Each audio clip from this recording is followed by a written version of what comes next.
Hello, my name is Benjamin Hart. I'm an American attorney and the managing director of Integrity Legal here in Bangkok, Thailand. As the title of this video suggests, we're asking what is a quote-unquote enrolled agent of the Internal Revenue Service.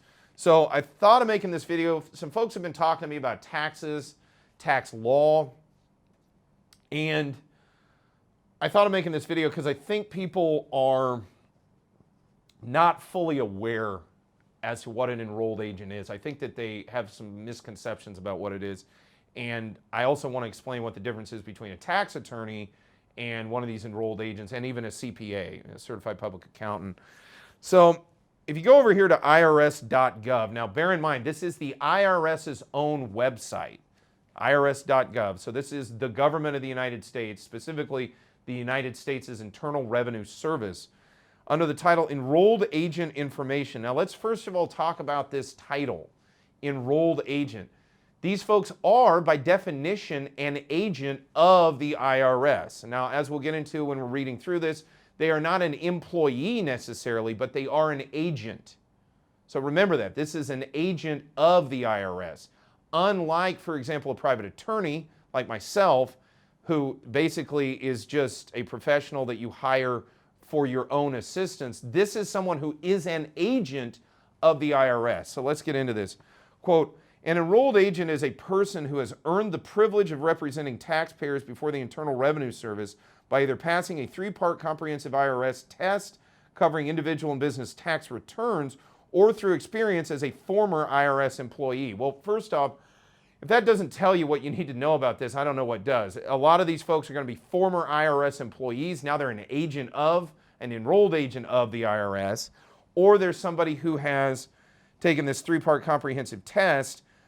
And I want to be clear on this. It pertains to individual and business tax returns, the forms associated with processing certain tax matters, not necessarily the underlying law. And the reason I point that out, it's not to be like condescending or anything, but it's they approach this from a very different perspective. And tax attorneys, in my opinion, are in a sense kind of paid to be creative, whereas enrolled agents and oftentimes CPAs, certified public accountants, they're kind of, I don't know how to put it exactly. It's kind of like almost having like a private bureaucrat, if you will, somebody who's informed and has some expertise with regard to how it processes through the bureaucracy and the forms to use. Again, not necessarily the underlying law. So quoting further, enrolled agent status is the highest credential the IRS awards. Well, what does that mean? A lot of this, again, I'm not going to say that there's anything dishonest or disingenuous going on here, but this is kind of a classic example of when the government speaks, it sort of just lays out terminology and then allows primarily the lay people who take it in to just sort of take it how they will. And a lot of people make certain assumptions and presumptions about what this language means, thinking they know what it means, when in reality, it's a different thing. Again, just the term enrolled agent in and of itself immediately sets off alarm bells in my head because, again, with my attorney hat on, I'm like, whoa, that's an agent of the government. And I think that a lot of lay people, when they hear that, they don't really think of, oh, that's an agent. No, they're working for me. Well, in a sense, they can work for an individual to assist them in processing their taxes. But remember, you're talking to an agent of the government in a very real sense. So, okay, individuals who obtain this elite status, and again, these terms like elite status, I mean, okay, IRS, we get it.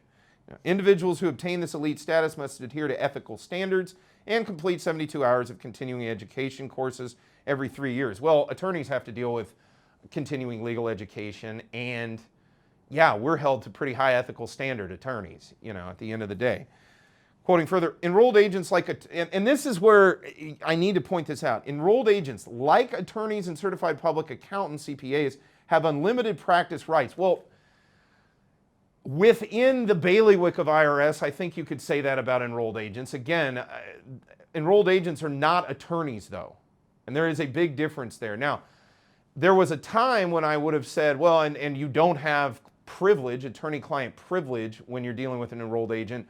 I had done a deep dive on this and looked all this stuff up. Yeah, there is some kind of like niche privilege, if you want to call it that, that came about in, I think, 1998, promulgation of a certain bunch of statutes where they said, well, these enrolled agents, actually you do have a certain kind of privilege with them.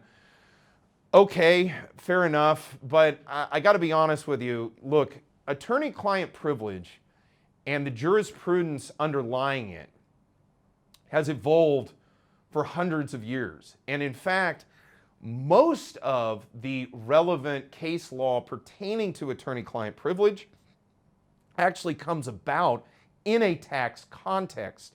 And the thing to remember here, attorney-client privilege actually predates the US Constitution.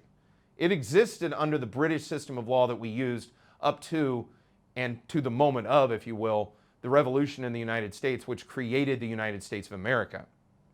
And when you analyze this stuff, you realize that when you're dealing with an attorney, the laws and the jurisprudence, and quite honestly, the gravitas, I hate to say that, but the authority, if you will, the underlying authority associated with the principle of attorney-client privilege goes back a long way back in time compared to this newly created quote-unquote privilege that's associated with these enrolled agents.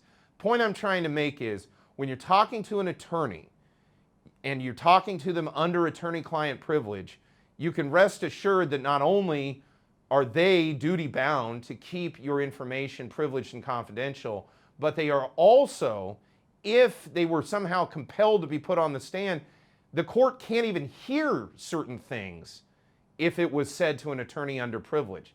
From my study of this so-called privilege of enrolled agents, I don't see that it's precisely the same thing as attorney-client privilege. I just don't.